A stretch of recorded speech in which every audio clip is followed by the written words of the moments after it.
안녕하세요. 복일교회 이명기 목사입니다. 오늘은 누가복음 13장 묵상입니다. 본문은 빌라도가 갈릴리 사람들을 성전에서 학살한 참혹한 사건과 실로암 망대 붕괴로 인한 18명의 사망 사건과 관련된 예수님의 교훈, 그리고 열매를 맺지 못하는 무화과 나무의 비유를 말씀합니다. 그런데 유대인들은 모든 재난의 원인을 그들의 죄 때문에 벌을 받아서 죽은 것이라고 생각했습니다. 그러나 주님은 그들의 잘못된 생각을 지적하시면서 누구든지 회개하지 않으면 이와 같이 멸망할 것이라고 경고하셨습니다.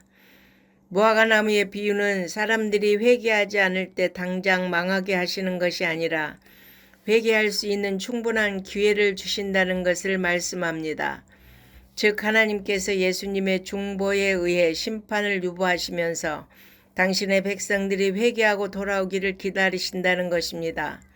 이 비유에서 회개는 합당한 열매를 맺는 것을 말씀하는데, 여기에서 주님이 요구하시는 회개는 예수님을 메시아로 믿는 것을 말씀합니다.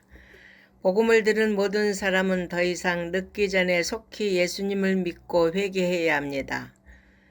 본문은 주님이 안식일에 회당에서 18년간 사탄에게 매여 고생하던 자를 치유한 사건으로 예수님이 안식일의 주인으로 참으로 사람들에게 안식일을 주시기를 원하신다는 것을 보여주셨습니다.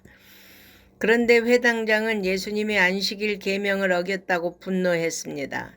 이에 주님은 안식일에 가축에게 물을 먹이는 것이 유대 사회에서 죄로 취급되지 않는 것을 지적하시며 18년간이나 사탄에게 매여 고통받는 그녀를 해방시키는 것이 합당하다고 말씀하신 것입니다. 안식일에 선을 행하는 것은 전적으로 하나님의 뜻입니다. 이어서 언급된 겨자씨 비유와 누룩 비유는 예수님의 공생의 사역으로 나타난 하나님의 나라가 당장에는 미약해 보이나 장차는 크게 성장하고 확장될 것임을 보여줍니다. 참으로 예수님과 그의 제자들에 의해 시작된 하나님의 나라는 아무도 주목하지 않을 만큼 미약했습니다. 그러나 불과 몇 세기도 지나기 전에 로마 제국을 정복하고 유럽 전체를 정복하였으며 기독교는 오늘날 세계 최대의 종교로 성장했습니다. 이것이 바로 하나님 나라의 특징인 것입니다. 그러므로 여러분, 우리를 둘러싼 세상의 세력이 아무리 강하게 보인다 할지라도 결코 두려워하지 마십시오. 결국 하나님의 나라는 승리하고 세상의 바벨탑은 하나님의 심판 아래 무너지고 말 것입니다.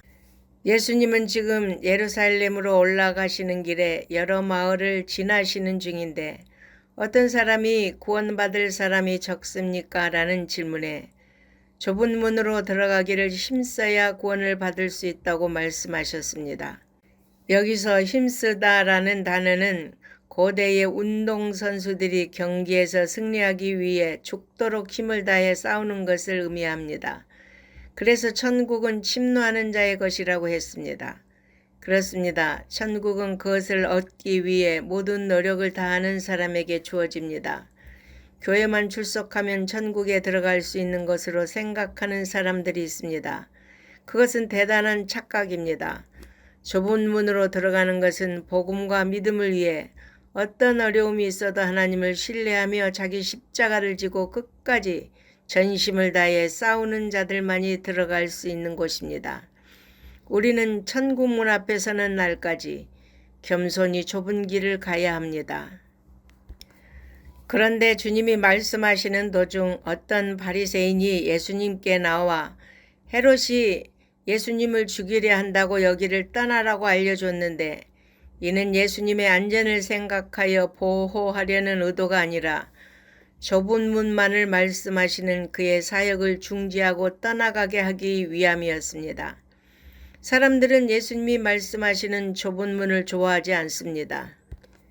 자기를 부인하고 십자가를 지고 주님을 따르는 삶이 싫기 때문입니다. 그런 신앙은 결코 구원받을 수 없습니다.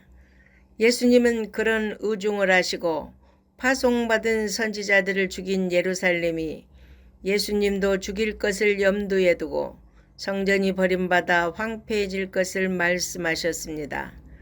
여러분, 우리는 좁은 문으로 들어가기를 힘씁시다. 아멘.